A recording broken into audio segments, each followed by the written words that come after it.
نبی علیہ الصلوۃ والسلام فرمایي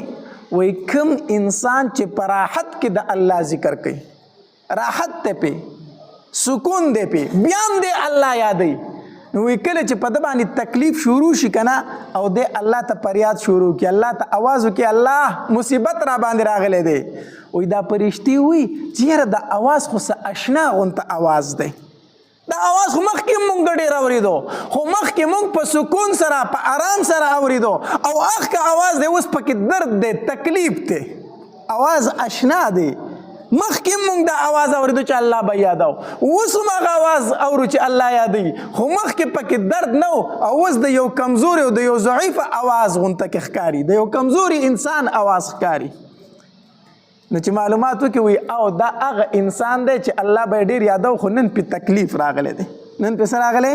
تکلیف راغلی، نو دا فرشتې الله ته د دې انسان سپارش شروع کړي